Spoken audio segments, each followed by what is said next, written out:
Bismillahirrahmanirrahim. Alhamdulillahirabbil alamin. Wassallallahu ala sayyidina Muhammad wa ala alihi wa sahbihi ajmain.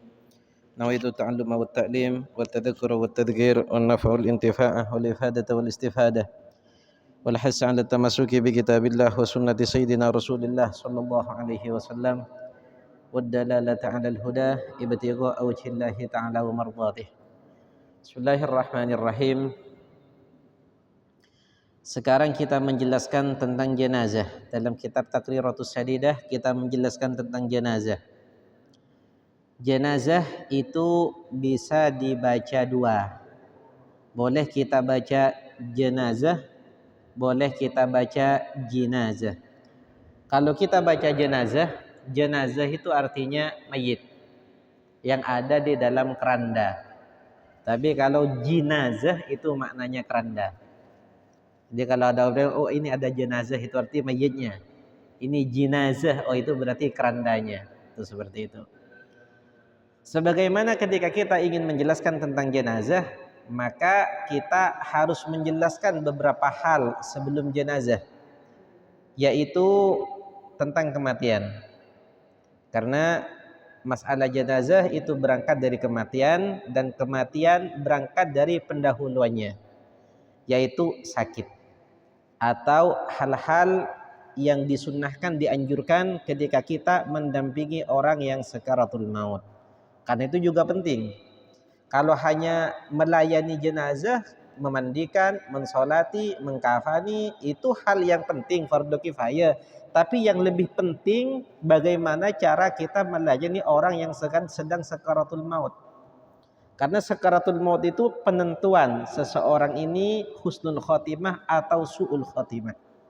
Jadi ketika orang itu sakaratul maut, benar-benar harus orang yang pintar, berilmu, yang bisa mendampingi orang yang sakaratul maut tersebut. Dalam kitab fikih dalam bahasa Arab dikatakan al-muhtadar.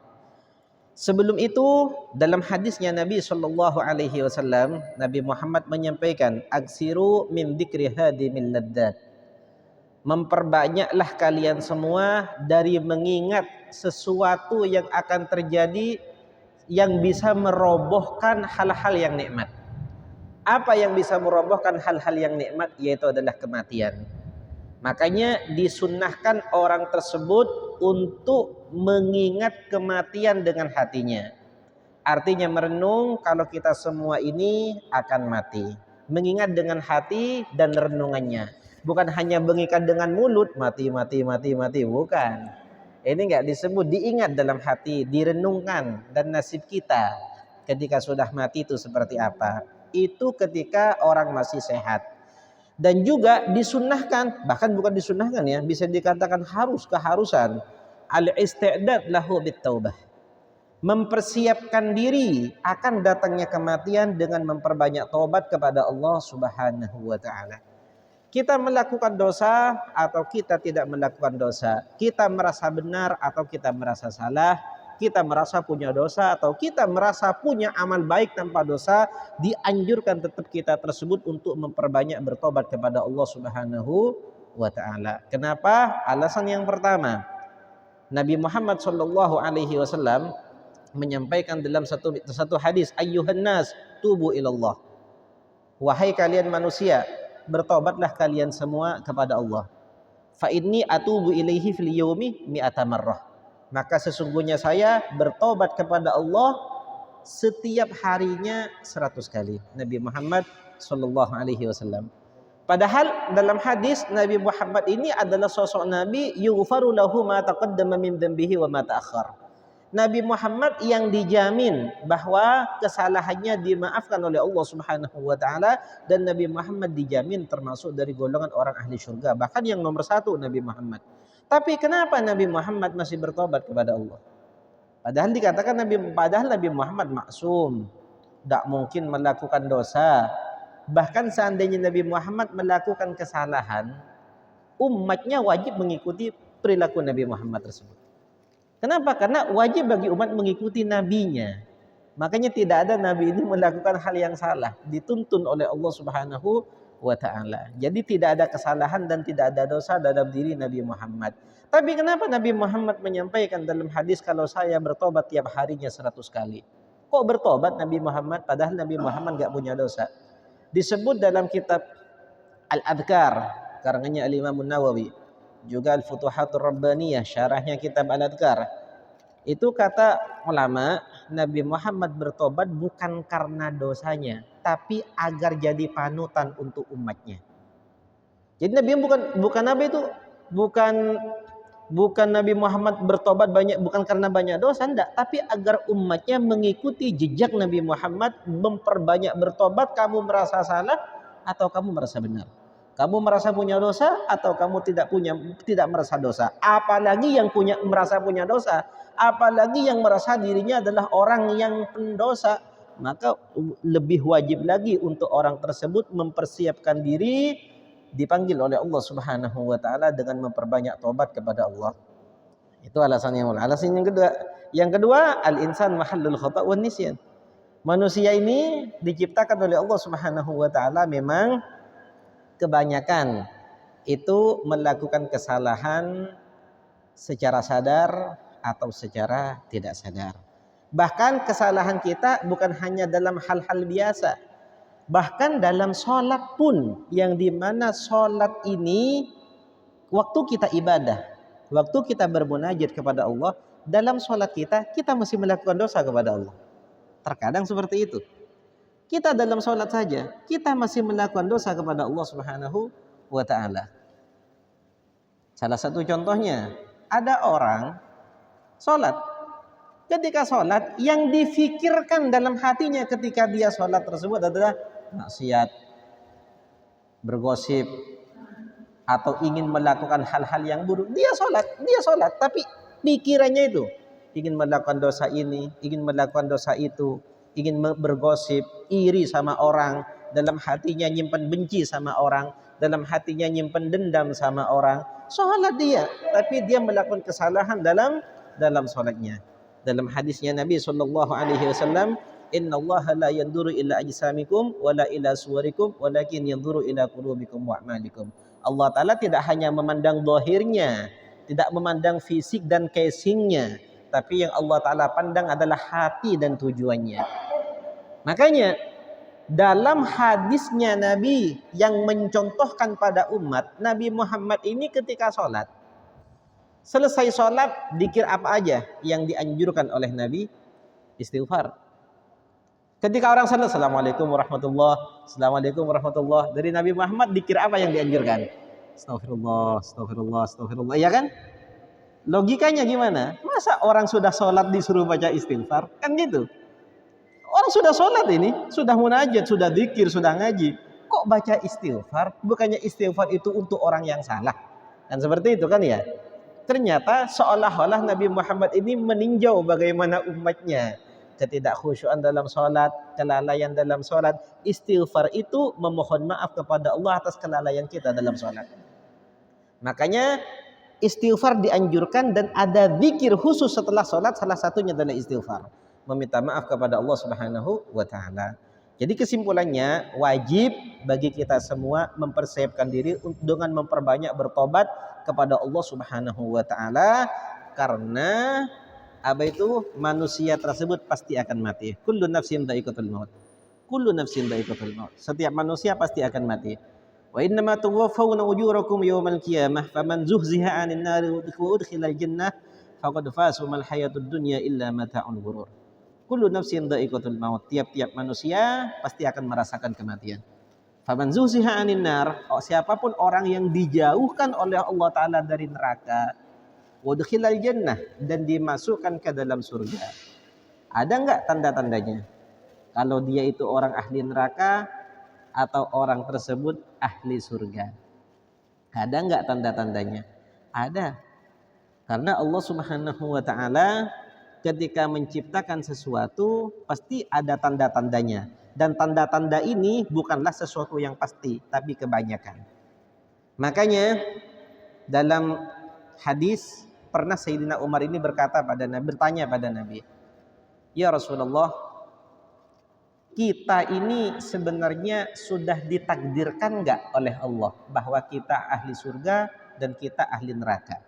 Sudah ada catatannya nggak? Nabi Muhammad menyampaikan sudah ada. Sudah ada catatannya, sudah ada. Kalau fulan ahli surga, kalau fulan ahli neraka. Kemudian Nabi Muhammad, Sayyidina Umar berkata pada Rasulullah, ya Rasulullah, kalau memang sudah dicatat, gunanya sholat apa? Gunanya ngaji Quran apa? Gunanya zikir apa? Kalau catatannya memang kalau kita itu memang sudah dicatat, famal amal, gunanya kita beramal itu apa ya Rasulullah? Lebih baik kita udah usah beramal, udah usah sholat. Orang catatannya sudah ada kok. Yang saat ini ahli surga, ini ahli neraka. Nabi Muhammad berkata pada Sayyidina Umar, ya Umar i'malu. Wahai Umar, beramallah. Beramallah, beribadahlah, sholatlah, zikirlah, ngajilah, sedekahlah. Kerjakanlah amal baik. Fakullun muyassarun lima khuliqalah. Tiap-tiap orang akan dipermudahkan oleh Allah untuk melakukan sesuatu yang dimana untuk apa dia diciptakan. Faman khuliqa lil jannah yusira li amali ahli jannah. Jika orang diciptakan untuk surga, maka Allah permudahkan pada dia amalnya ahli surga. Wa man khuliqa lin nar yusira li amali ahli nar. Kalau orang tersebut memang diciptakan untuk neraka, maka dipermudahkan untuk dia beramal seperti amalnya orang ahli neraka. Seperti itu. Jadi ada tanda-tandanya. Semoga kita semua dijadikan orang ahli surga oleh Allah. Amin amin ya rabbal alamin. Jadi sebagaimana bersiap diri untuk dengan bertobat itu hukumnya wajib, wal maridu aula.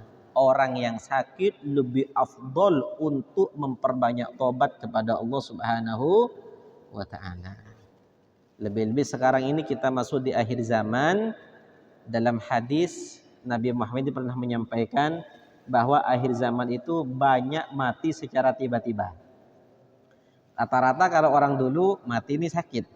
Kalau sekarang enggak, kayak remote itu. Kayak remote itu, berangkat kerja, pulang tinggal nama. Banyak sekarang, bukan satu dua, banyak. Keluar sehat, pulang mati. Keluar kerja, pulangnya mati. Banyak sekarang. Makanya siapkanlah diri kita untuk menghadap Allah Subhanahu wa taala. Dalam Imam Al-Ghazali dalam kitab Bidayatul Hidayah menjelaskan mati itu pasti akan datang, tapi waktunya tidak dijanjikan. Waktunya nggak dijanjikan, siang kah, malam, jam berapa, menit ke berapa, detik ke berapa, nggak ada janji. Datang bisa secara tiba-tiba, bisa siang, bisa malam, bisa jam sekian, bisa jam sekian. Jadi orang yang sehat itu wajib tobat, apalagi orang yang sakit, seperti itu.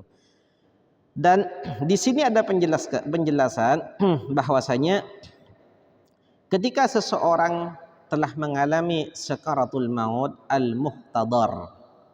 Jika seseorang sudah mengalami sakaratul maut al-muhtadar, maka disunnahkan bagi orang yang sehat untuk menghadapkan mayit tersebut ke arah kiblat dengan cara tidur miring.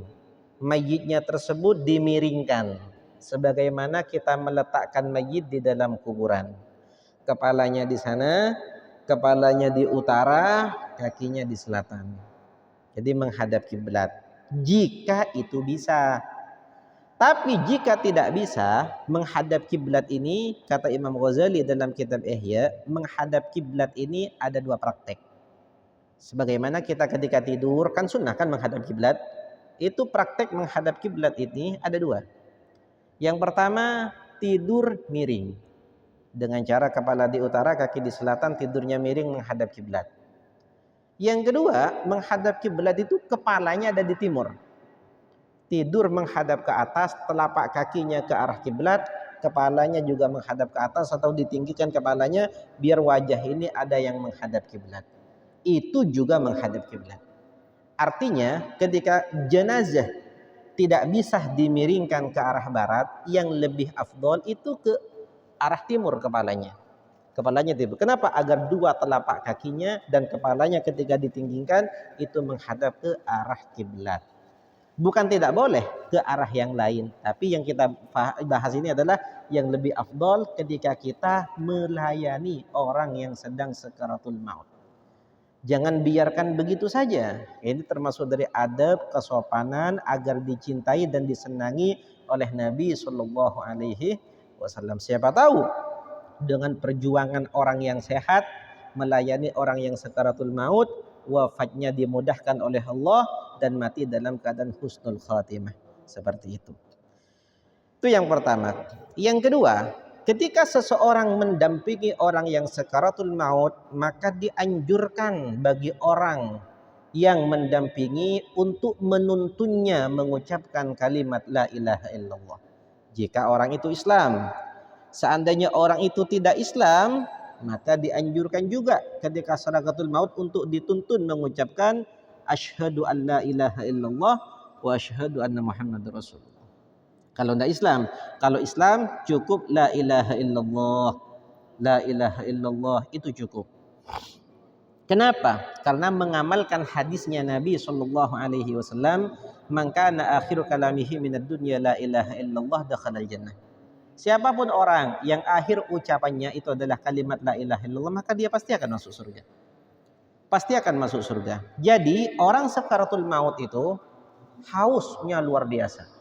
Sakitnya sakaratul maut luar biasa. Terkadang karena sakit dan haus yang dialami oleh orang yang sakaratul maut, sampai dia lupa kadang untuk mengucapkan la ilaha illallah.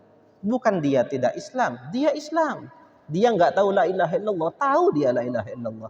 Tapi karena sakit yang dia alami, terkadang lupa. Maka diperlukan untuk orang yang mendampingi mengingatkan dia agar dia bisa mengucapkan kalimat la ilaha illallah. Makanya ketika orang menuntun dia mengucapkan kalimat la ilaha illallah, tidak boleh dipaksa. Artinya dengan pelan. La ilaha illallah, la ilaha illallah, la ilaha illallah 3 kali. Diemin dulu, lihat. Ngucapin enggak dia? Oh, misalnya belum ngucapin, tuntun lagi pelan-pelan. La ilaha illallah, la ilaha illallah, la ilaha. Lihat, oh kalau dia ngucapin la ilaha illallah udah biarin. Jangan ajak ngomong apa-apa lagi. Kenapa? Agar itu jadi ucapan terakhir. Oh ternyata dia bisa bicara, bicara yang lain lagi, kita tuntun lagi sampai la ilaha illallah jadi yang paling akhir. Tapi jangan dipaksa. Kenapa? Karena orang sakaratul maut itu sedang sakit. Jadi jangan dipaksa. Ayo, la ilaha illallah, ayo la ilaha illallah, ayo bah. Itu bukan menuntun agar husnul khotimah, itu nuntun cepat mati itu. Kenapa? Karena stres itu sudah sakit, jangan dipaksa. Sakaratul maut ini sakitnya luar biasa. Jadi jangan seperti itu, pelan agar dia paham, agar masuk seperti itu. Makanya tadi saya bilang kalau bisa orang yang mendampingi mayit tersebut adalah orang yang paham tentang hal ini. Siapa tahu mayitnya tersebut jadi orang yang husnul khotimah berkat pendamping yang lemah lembut, yang sangat apa itu? Yang punya belas kasihan terhadap orang yang sakaratul maut. Kita nggak tahu sakaratul maut seperti apa. Tapi dalam hadisnya Nabi Shallallahu Alaihi Wasallam, sakaratul maut itu sakit, sangat sakit luar biasa. Bahkan lebih sakit daripada 1000 kali tusukan pedang. Itu saking sakitnya orang sakaratul. Hausnya pun luar biasa. Orang yang sakaratul maut, makanya terkadang lupa seperti itu.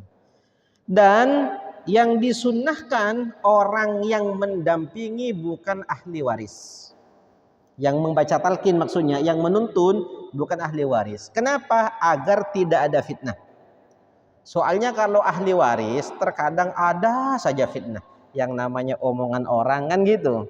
Untuk menghindari omongan orang, sudah lebih baik orang lain saja. Yang penting bukan ahli waris. Ahli waris itu artinya anaknya, istrinya. Kalau keponakannya masih ada anak, keponakan kan nggak dapat. Ya udah keponakan saja. Saudaranya kalau masih ada anak, saudaranya nggak dapat warisan, maka berarti saudaranya. Kenapa? Agar tidak terjadi fitnah. Orang kalau suruh nyebar fitnah ini luar biasa. Misalnya ada orang sakaratul maut, anaknya yang bilang la ilaha illallah, la ilaha illallah. Kadang orang yang tidak suka, masya Allah kenceng sih nonton la ilaha illallah, cek sangkola nih kan di kapi dihimun mate. Itu biasa. Paham ya? Semangat untuk mentalkin la ilaha illallah. Kenapa? Warisannya banyak kan gitu. Fitnah ini ada saja.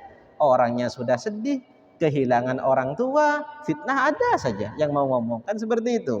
Jadi agar menghindari fitnah seperti ini sudah jangan ahli waris agar tidak terjadi fitnah seperti itu. Itu yang disunahkan. Terus juga yang disunahkan bagi orang yang bagi orang yang sakaratul maut, di sampingnya dibacakan surat Yasin. Di sampingnya dibacakan surat Yasin.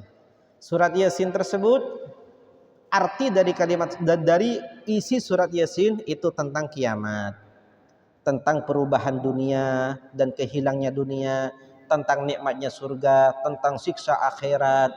Itu semua makna dari surat Yasin. Siapa tahu Allah Subhanahu wa taala ketika dia tersebut mendengar, Allah taala berikan dia pemahaman tentang akhirat sehingga dia ingat kepada Allah, mengucapkan kalimat la ilaha illallah dan matinya dalam keadaan husnul khatimah. Dan baca surat Ar-Ra'd. Surat Yasin di sampingnya dibacakan dan juga disunahkan dibacakan surat Ar-Ra'd. Kenapa? Sayyidina Jabir bin Abdullah beliau berkata, membacakan surat Ar-Ra'd di samping orang yang sakaratul maut itu faidahnya mempermudah keluarnya roh. Mempermudah keluarnya roh. Bukan mempercepat. Beda. Bukan mempercepat, mempermudah keluarnya roh. Artinya apa? Asalnya roh itu keluarnya sulit dan sakit, tapi ketika dibacakan ini salah satu faidahnya, efeknya mempermudah keluarnya roh. Bukan mempercepat. Soalnya umurnya seseorang ini akan habis apabila rohnya keluar. Sementara umur ini nggak bisa dimajukan dan nggak bisa dimundurkan. Kalau seandainya membaca surat Ar-Ra'd itu bisa mempercepat keluarnya roh, wah bajingan-bajingan saya bacakan itu semua biar cepat keluar rohnya, kan gitu. Ini enggak mempercepat keluarnya roh, tapi mempermudah keluarnya. Beda. Ada sebagian orang ibunya sakaratul maut sampai 2 hari enggak ingat. Ya gimana orang enggak ingat itu? Anaknya datang ke saya. Ustaz katanya, iya. Apa kurang banyak ya baca ininya ya, kok enggak mati-mati. Ada yang bicara seperti itu saya.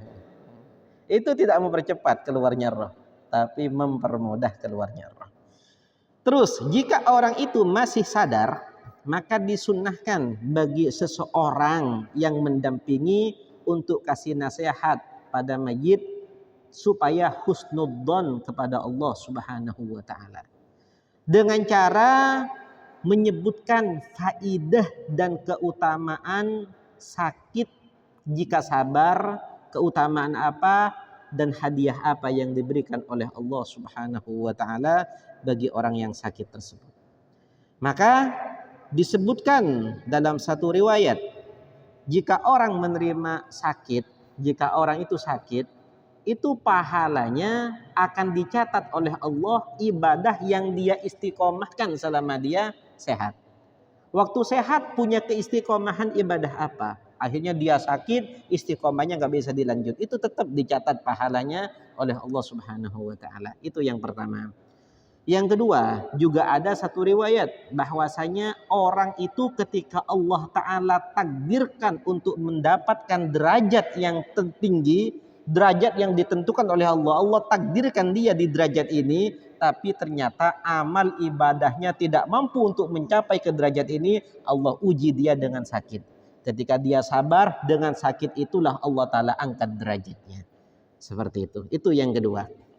Yang ketiga, disebut dalam kitab Al-Mawa'idul Usfuriyah dalam suatu riwayat Nabi Muhammad menjelaskan ketika Allah Subhanahu wa taala memberikan musibah pada orang mukmin dengan sakit, Allah taala mengutus 4 malaikat. 4 malaikat Allah taala utus untuk orang yang diuji dengan sakit. Malaikat yang pertama Allah taala tugaskan untuk mengambil rasa nikmat di lidahnya. Sehingga ketika orang itu sakit, makan ini enggak enak, makan itu enggak enak. Memang sudah dicabut nikmatnya lidah oleh Allah Subhanahu wa taala. Yang malaikat yang kedua Allah taala tugaskan untuk mencabut kekuatan tubuhnya. Sehingga orang sakit itu lemes gitu. Yang ketiga, malaikat ditugaskan oleh Allah untuk mencabut wajahnya yang berseri. Sehingga ketika orang sakit, wajahnya pucat. Yang keempat, malaikat ditugaskan oleh Allah untuk mencabut dosanya. Dosanya dicabut oleh Allah. Yang penting sabar. Dosa kepada Allah Subhanahu wa ta'ala. Jadi orang sakit tersebut pada saat sakit, dosanya itu diambil oleh Allah Subhanahu wa ta'ala. Ketika orang ini Allah takdirkan sembuh, ketika Allah takdirkan mati, dalam sakit itu sakit terus mati, meninggal, maka orang ini mati dalam keadaan tidak punya dosa kepada Allah Subhanahu wa ta'ala. Jika orang mukmin ini sakitnya di Allah Ta'ala takdirkan sembuh dan dia sangat sabar dan menerima takdir Allah, maka Allah Ta'ala akan menyuruh malaikat yang mengambil kekuatan, mengambil nikmatnya rasa di lidah, mengembalikan apa itu? Mengembalikan kekuatan tubuh dan wajah yang berseri untuk dosa. Untuk dosa, dalam hadis ini dijelaskan, malaikat ini yang membawa dosa tidak disuruh oleh Allah untuk mengembalikannya. Sampai malaikatnya yang bertanya, ya Allah, yang saya bawa ini gimana? Apa mau saya kembalikan?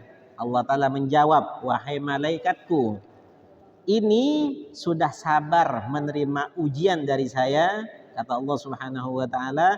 Dia sakit, dia terima, maka tidak mungkin dosa ini saya kembalikan pada dia.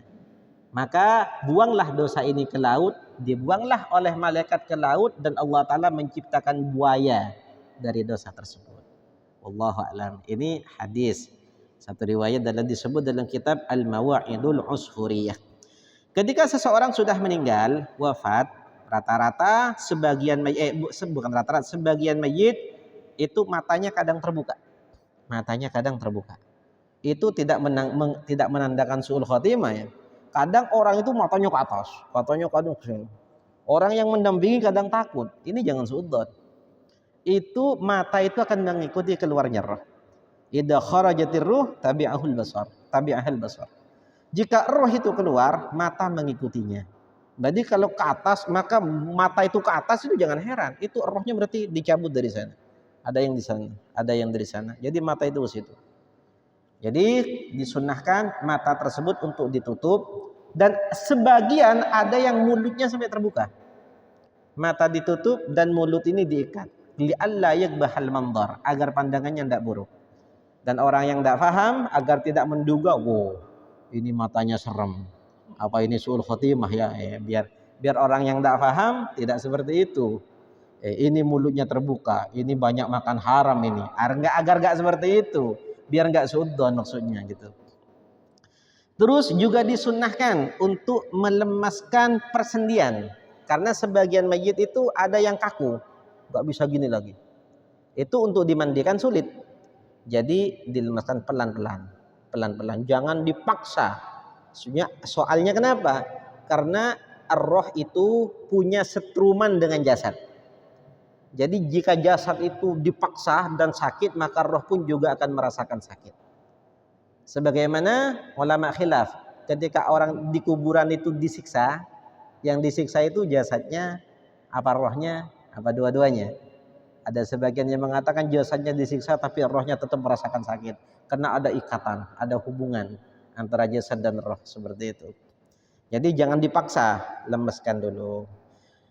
Dan baju yang dipakai ketika wafat itu disunahkan untuk diambil, diganti dengan baju yang tipis, diletakkan di atas ranjang, lencak ya, dihadapkan ke arah kiblat seperti waktu sakaratul maut.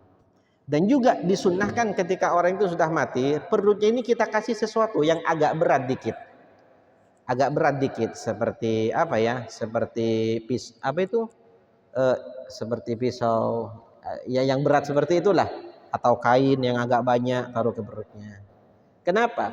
Karena mayit ini adalah jasad kosong. Jadi bisa saja angin itu masuk. Jadi ketika perutnya kembung, kadang perutnya itu kembung, itu bukan karena apa? Mayit itu bukan karena kembungnya sama. Memang kalau nggak dikasih sesuatu, itu kadang angin masuk dari hidung, angin masuk terus kembung. Itu isinya angin. Itu jasad kosong. Makanya perutnya itu disunahkan kasih sesuatu yang berat agar ketika masuk angin perutnya tidak kembung. Seperti itu. Itu disunahkan seperti itu. Perutnya nggak kembung. Terus juga disunahkan di sini mendoakan mayit, melakukan segala sesuatu yang disunahkan tadi sambil mendoakan mayit, sambil mendoakan mayit, didoakan semoga husnul khatimah, didoakan semoga diberikan maufirah, permaafan dan rahmat oleh Allah Subhanahu wa taala. Dan ada sesuatu yang sangat penting. Apa? Ketika kita mengetahui tentang matinya seseorang, wafatnya seseorang, hubungi semua keluarganya. Ini disunahkan. Hubungi semua keluarganya dan tanyakan apakah mayit ini punya hutang, apakah mayit ini ada wasiat yang perlu untuk dilaksanakan, apakah mayit ini punya janji, mayit ini sudah haji atau tidak, sudah umroh atau tidak. Kenapa? Agar cepat membebaskan tanggung jawab mayit ini tentang urusan dunia. Dalam hadisnya Nabi SAW, al-janazatu marhunatun bidaini. Orang jika sudah mati, ini Allah Ta'ala tahan orang tersebut gara-gara hutangnya. Dia punya hutang, punya tanggung jawab yang belum terselesaikan, mayit ini ditahan oleh Allah. Ay mahbusatun an maqamihil karim. Sebanyak apapun ibadahnya, sebanyak apapun amal baiknya, itu tidak akan dinikmati kalau ada urusan dunia yang belum terselesaikan. Jadi selesaikan dulu. Hatta yughdha anhu. Dibayarkan atau diurus. Bagaimana? Bagaimana urusannya gitu. Jadi caranya gimana? Tanyakan dulu. Jangan langsung warisannya dibagi-bagi, sawahnya diambil, rumahnya dibagi-bagi. Jangan, kasihan. Kenapa? Tanyakan dulu. Ada harta yang wajib dizakati apa enggak? Oh, enggak ada. Sudah. Tanyakan dulu, ada enggak harta yang digadaikan? Oh, kalau ada, tebus dulu. Oh, tanyakan dulu punya wasiat apa enggak? Ada wasiat apa enggak? Oh, enggak ada. Ya sudah, lanjutkan punya hutang apa enggak? Oh, punya hutang. Nah, ketika punya hutang, cepet-cepet jangan nunggu dikuburkan. Jangan nunggu malam yang ketujuh. Ketika dia punya hutang langsung, ada dua cara. Cara yang pertama, orang tersebut bertanggung jawab, keluarganya atau anaknya siapa bertanggung jawab atas hutangnya. Salah satu contohnya, saya yang akan bayarkan, semua hutangnya pindah ke saya. Itu yang pertama. Cara yang kedua, sebagian hartanya dijual atau kalau ada uang cash langsung bayarkan. Itu cara yang kedua. Imma langsung dibayar jika ada, kalau tidak pindah hutangnya pada yang hidup. Nanti setelah dikubur dia sudah nggak ada tanggungan apa-apa. Nggak ada tanggungan apa-apa, terlepas dari hutang tersebut. Nanti ketika sudah dikuburkan, siapa yang nanggung? Nah, itu baru musyawarah, entah menjual sebagian hartanya atau iuran keluarganya untuk membayarkan hutangnya. Yang penting mayit ini masuk ke kuburan terlepas dari urusan dunia. Seperti itu. Paham ya? Paham. Nah, kita di sini melanjutkan dengan hukum melayani orang yang mati syahid. Cuma waktu yang tidak mendukung. Mungkin bisa dilanjutkan dengan teman-teman yang lain, dan mungkin ada pertanyaan, silahkan.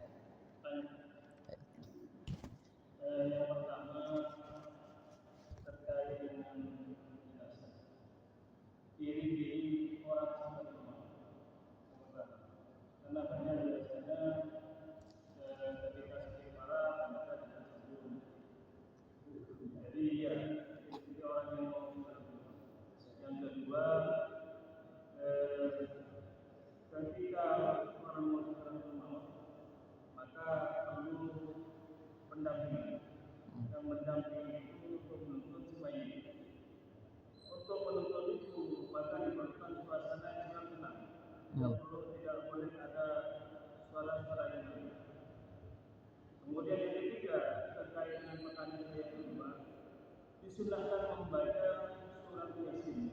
Ketika membaca surat Yasin, apakah perlu suara yang keras atau hanya dalam hati? Karena akan mengganggu pendampingan ketika untuk orang yang meninggal. Terima kasih. Ya. Yang pertama, ciri-ciri orang yang sakaratul maut. Tadi ada dalam pertanyaan, ada orang yang sakit parah, dikira mati ternyata sembuh. Itu beda. Antara sakit dan sakaratul maut itu sesuatu hal yang beda. Ada sakit walaupun parah tapi tidak sakaratul maut, ada sakaratul maut tanpa didahului sakit. Intinya sakaratul maut itu pencabutan roh. Jadi roh itu sudah roh itu sudah mau keluar. Itu yang dikatakan sakaratul maut, bukan sakit parah. Ada, kalau sakit itu memang terbagi dua. Ada sakit, ada maradul makhuf, ada marad ghairu makhuf. Ada sakit yang dikhawatirkan adalah sakit yang dimana rata-rata sakit itu tidak mungkin sembuh. Ada sakit yang ghairu makhuf, artinya sakit itu rata-rata sembuh. Tapi dengan sakit yang rata-rata sembuh bisa juga mati. Sakit yang biasa rata-rata tidak sembuh ya bisa juga itu masih sehat. Itu beda untuk masalah sakit. Ini sakaratul maut. Sakaratul maut itu kita sudah bisa, kalau tanda-tandanya ya Allahu a'lam. Kalau tanda-tandanya Allahu a'lam. Tapi kalau orang pernah menyaksikan orang yang sakaratul maut itu pasti bisa membedakan. Untuk ciri-ciri pasnya ya gimana yang mau saya contohkan kan gitu. Gak bisa yang mau dicontohkan, tapi siapa saja orang yang melihat orang yang sedang sakaratul maut itu pasti tahu ini sedang sakaratul maut. Jadi tanda-tandanya orang yang sakaratul maut itu yang paling nampak yang disebutkan oleh ulama, itu istirha. Istirha itu apa ya bahasanya? Macam kain ini asalnya asalnya keras jadi lentur. Nah gitu. Itu tanda-tanda istirha. Asalnya gini jadi lentur. Seperti contohnya hidung. Hidung ini kan agak keras. Jadi biasanya kalau orang sudah sakaratul maut ini agak memancung. Bukan mancung sebenarnya, tapi agak jatuh. Ya, melentur semuanya. Itu tanda-tanda. Meskipun orang itu masih sadar, tapi kalau sudah melentur semuanya itu. Iya, tanya melentur semuanya. Itu rata-rata itu ini sudah hampir sudah. Nah, seperti itu. Biasanya orang-orang yang melihat itu pasti tahu, bisa membedakan. Saya pun yang dulu tidak pernah tahu, ketika melihat tuh kok berubah. Nah gitu. Saya pernah menyaksikan langsung orang yang dimana saya tahu waktu sehatnya, saya tahu waktu sakitnya. Nah, ketika dia sakaratul maut saya lihat itu wajahnya itu berubah. Jadi kayak lentur semua, telinganya lentur. Pokoknya lentur semua itu. Meskipun orangnya sadar. Nah, seperti itu. Makanya ketika kita menjenguk orang sakit, kita tuh bisa melihat jika orang ini ada harapan untuk hidup, mau masih kelihatan tubuhnya masih ini fisiknya, maka didoakan agar cepat sembuh. Ketika orang itu sadar tapi kita melihat fisiknya sudah banyak yang berubah, sudah tidak seperti orang biasanya, maka kita menganjurkan pada dia untuk memperbanyak bertobat kepada Allah dan husnudzon kepada Allah Subhanahu wa taala. Itu yang pertama. Dan yang kedua, untuk mayit yang perlu pendampingan, memang suasana tenang itu sangat diperlukan. Kenapa? Karena orang sakaratul maut itu sedang sibuk dan bukan sibuk ya, sedang panik.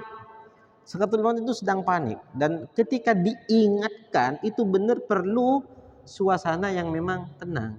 Makanya jauhkanlah mayit tersebut dari hal-hal yang berisik, anak kecil, lebih-lebih berbicara tentang urusan dunia. Karena saya banyak itu sekaya-kaya apapun, kalau orang itu sudah sakaratul maut dan mendengar orang yang berkata tentang dunia, dia sudah melihat, sudah sadar bahwasanya dunia itu sudah nggak ada artinya. Itu bukan bikin tenang malahan, tapi bikin tadajjur, bikin sumpek bagi orang yang sakaratul maut tersebut. Jadi memang diperlukan untuk suasana tenang.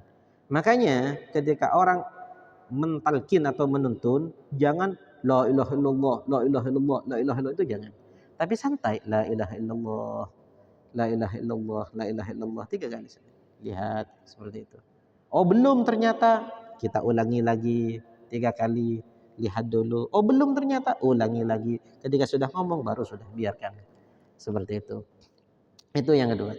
Dan yang ketiga, untuk mengenai membaca surat Yasin yang dimana itu akan mengganggu pada pendampingan katanya jika dikeraskan.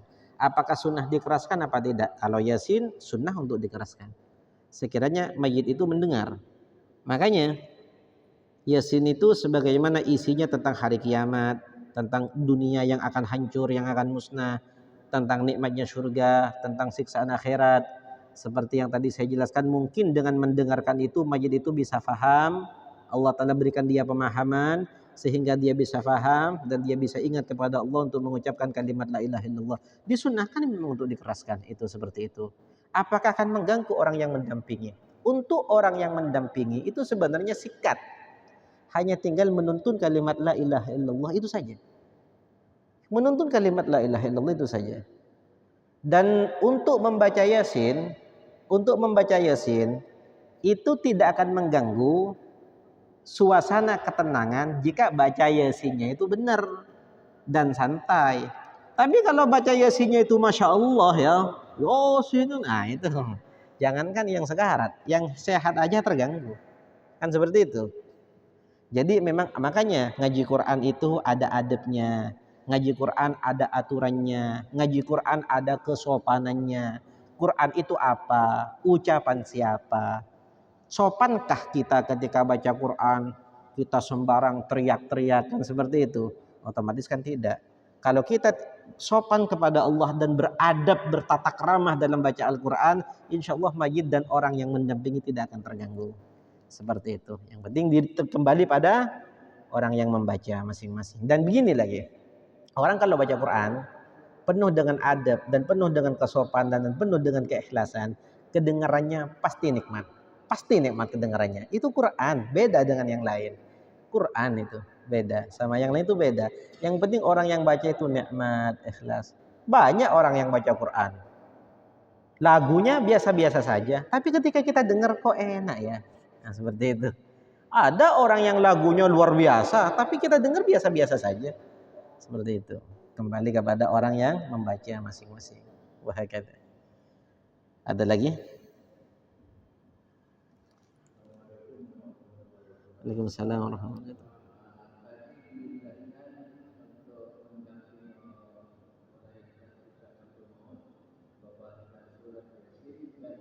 Ar-Ra'd.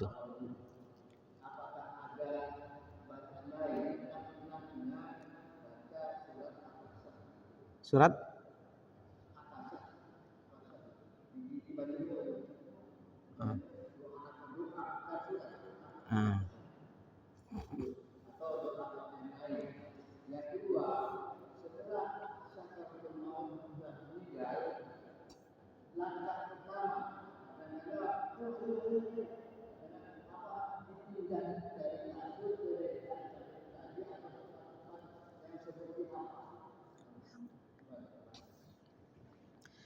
Yang pertama itu baca surat Yasin dan surat Ar-Ra'd itu disunnahkan.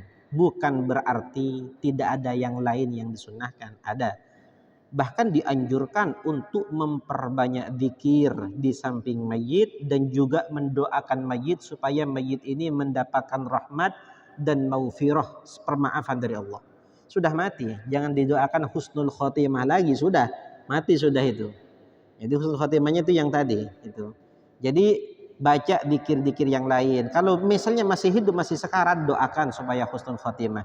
Perbanyak dikir, mengucapkan la ilaha illallah. Didoakan supaya orang itu matinya dalam keadaan membawa agama, membawa Islam. Itu juga disunnahkan semuanya. Semua doa, justru itu paling memerlukannya, paling membutuhkan. Orang yang sedang sakaratul maut itu sangat membutuhkan. Itu penentuan itu soalnya. Kalau sudah mati dalam keadaan banyak dosa atau mati dalam keadaan husnul khotimah sudah ada catatannya. Tapi penentuan itu akhir. Innamal a'malu bi khawatimiha. Amal itu tergantung dari akhirnya, penutupnya, bagus dan tidak bagusnya. Justru lebih banyak mendoakan. Doa apa saja itu lebih bagus, sangat bagus untuk didoakan kepada orang yang sakaratul maut. Yang penting doa yang baik-baik, doa yang bagus-bagus. Itu yang pertama. Langkah-langkah ketika mayit tersebut sudah meninggal, wafat, Langkah yang pertama itu adalah melihat keadaan mayit. Takut ada yang buruk, itu tutupi yang buruk. Seperti tadi yang saya jelaskan, jika matanya terbuka, tutup matanya. Mulutnya terbuka, tutup mulutnya. Seperti itu. Dan dalam fikih itu dijelaskan baju yang dipakai ketika mati itu dibuka, ganti dengan baju yang tipis. Seperti itu. Dan ganti dengan baju yang tipis. Juga jika ada anggota tubuh yang keras itu dilemeskan. Karena tidak semua orang sakit posisi sakitnya terlentang. Ada orang yang posisi sakitnya gini terus, ketika matinya keras ya. Ada yang seperti itu. Ada orang yang semasa hidupnya tangannya gini terus misalnya, karena sudah tua. Seperti itu dilemeskan supaya ada di posisi normal, Pernah nggak kita, ya saya mau tanya ini, ada nggak yang pernah menemukan mayit yang mati dalam keadaan memang kaku, dari tuanya memang, dari hidupnya memang kaku, ketika dibawa mati kan tetap seperti itu? Pernah nggak menemukan? Kadang ada orang ketika masa tuanya agak bungkuk, itu akan dibawa mati seperti itu. Ada yang dibawa mati seperti itu, sehingga perlu diluruskan. Itu dulu langkah-langkah yang dimana berkaitan dengan jasadnya mayit, tubuhnya mayit dulu. Kemudian baru baju. Setelah baju itu baru ditutup, kemudian disunnahkan untuk diletakkan di atas lencak, nah seperti itu. Lencak ranjang di atas itu disunnahkan seperti itu. Male taeka lengkain. Intinya gitu. Supaya tidak dilangkah-langkahi. Banyak anak kecil ya kan, ada yang nggak paham kan gitu, supaya tidak dilangkah-langkahi gitu. Dan supaya anggaplah menghormati mayit tersebut. Dalam Al-Quran, walaqad karramna bani Adam, Allah Ta'ala memuliakan bani Adam. Jadi matinya itu ya kita hormati, jangan sembarang dilempar seperti itu, jangan sembarang dibiarkan. Dan kalau memang mau langsung dimandikan, kalau misalnya nggak mau langsung dimandikan, letakkanlah sesuatu di perutnya agar mayit itu tidak kembung dengan angin. Seperti itu. Kan mayit jasad kosong, yang namanya jasad kosong ya pastilah ada angin yang masuk. Jadi manusia ini semasa hidup Allah Ta'ala berikan akal dan berikan roh, yang di mana roh itu bisa mengontrol semuanya. Ketika roh sudah tidak ada, maka sudah tidak terkontrol. Salah satu contohnya keajaiban ciptaan Allah yang ada dalam tubuh manusia. Perut manusia ini lubangnya di mana? Di bawah kan? Mengarah ke bawah. Perut, lambung isinya banyak, lubangnya di bawah. Kok nggak bocor? Kan gitu kan ya? Ditanya, ada nggak tutupnya? Nggak ada. Kalau botol ada tutupnya. Manusia lubangnya masih ada, terbuka, nggak tertutup manusia itu. Tapi kok bisa nggak bocor? Nah, itu termasuk dari keajaiban Allah Subhanahu wa Ta'ala. Kenapa? Karena ada akalnya, ada rohnya. Kalau itu sudah nggak ada semua, sudah bocor semua, kan gitu. Makanya ketika memandikan itu disunahkan perut itu untuk ditekan. Tapi jangan keras-keras, ditekan. Tujuannya apa? Agar sisa-sisa kotoran itu keluar semua. Kalau tidak ditekan, dikhawatirkan itu keluar ketika pas dikafani. Dikhawatirkan seperti itu. Jadi tekan seperti itu. Allahu a'lam. Paham ya? Ada yang lain? Ya.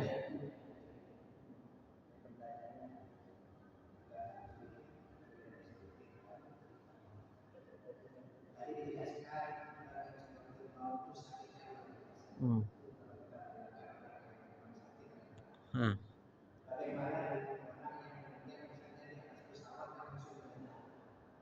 Ya.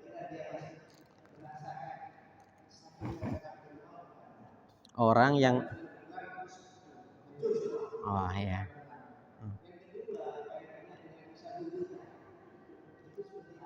Siksa kubur.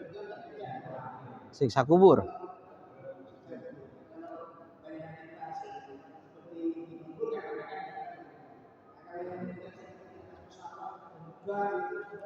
Hancur.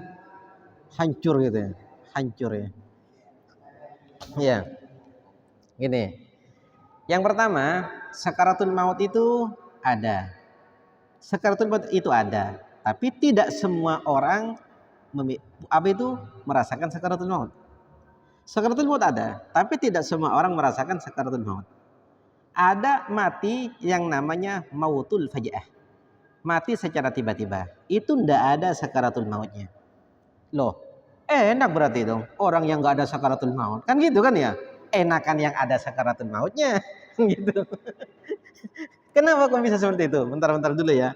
Karena Allah Subhanahu wa taala terkadang orang mukmin ini Allah taala ingin bersihkan dia dari semua dosanya sehingga diberatkanlah sakaratul mautnya agar ketika mati dosanya habis. Jadi sisa-sisa dosa itu terhapus dengan beratnya sakaratul maut. Paling berat sakaratul mautnya Nabi Muhammad. Nabi Muhammad minta kepada Allah agar sakaratul mautnya itu diberatkan dan dikurangi untuk umatnya. Jadi sakaratul maut itu ada dan Nabi Muhammad paling banyak merasakan sakaratul maut ini.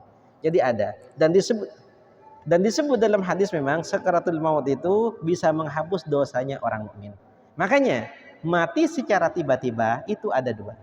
Itu ada rahmat untuk orang yang mukmin karena tidak merasakan sakit, tapi itu celaka bagi orang yang yang banyak dosa. Kenapa? Karena nggak merasakan sakaratul maut, sebagian dosanya nggak ada yang dihapus. Seperti itu. Kalau tentang nggak apa-apa Aden ya. Dilanjut. Tentang urusan siksa kubur, orang yang tubuhnya hancur, kalau siksa kubur itu mesti ada. Siksa kubur itu pada umumnya karena itu dikubur. Orang yang nggak dikubur disiksa dan ditanya apa enggak? Tetap disiksa dan ditanya. Sistemnya seperti apa? Wallahu a'lam, tidak ada yang tahu, tapi ulama mengatakan bahwa tubuh yang hancur, sangat hancur, tidak menutup kemungkinan bagi Allah untuk menyatukan dia kembali. Di mana tempatnya wallahu alam. Karena ada satu riwayat, enggak apa-apa saya lanjutkan ya. Enggak apa-apa saya sedikit ya. Ada satu riwayat. Ada orang banyak dosa. Ketika orang itu banyak dosa sebelum Nabi Muhammad ini, orang sebelum Nabi Muhammad banyak dosa. Ketika sudah sakit, sadar kalau dia banyak dosa. Ya Allah, gimana kalau saya disiksa sama Allah ini? Takut disiksa karena banyak dosa. Akhirnya dikumpulkan anak-anaknya. Bilang, "Nak, kalau saya mati tolong bakar tubuh saya." Tubuh saya bakar. Tanahnya diambil, sebarkan kemana-mana. Tanahnya ini sebarkan kemana-mana. Ya nak ya. Kenapa? Karena saya takut sama Allah kalau disiksa. Akhirnya kata Nabi Muhammad yang menceritakan itu disebut dalam hadis Sahihul Bukhari itu. Ketika orang tersebut itu mati, Allah Ta'ala satukan semua yang hancur. Kemudian sama Allah ditanya, apa yang kamu lakukan wahai hambaku? Kata Allah, ya Allah saya begini karena takut. Ya Allah saya gini karena takut ya Allah. Takut dengan siksaanmu. Nah takutnya dia tuh jujur. Takutnya jujur. Bukan karena apa. Tapi dia melakukan itu karena benar-benar takut sama Allah. Allah Ta'ala dalam hadisnya, Allah Subhanahu wa Ta'ala senang dengan kejujurannya orang tersebut. Sehingga gara-gara itu dosanya diampuni oleh Allah Subhanahu wa Ta'ala. Artinya takutnya itu jujur. Benar-benar takut sehingga melakukan hal itu. Hanya saya gini karena takut dengan siksaanmu ya Allah.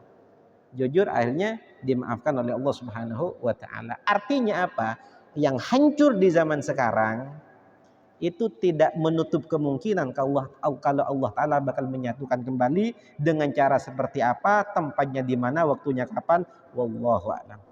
Tapi dengan cerita yang diceritakan oleh Nabi Muhammad itu sudah jadi contoh sudah dengan orang yang hancur yang ada di zaman sekarang ini seperti itu. Wallahu a'lam. Fatihah Nabil Gawal Al-Bar Salahillah wa lakum ya lan nufani Fatihah billahi minasyaitonir rajim. Bismillahirrahmanirrahim.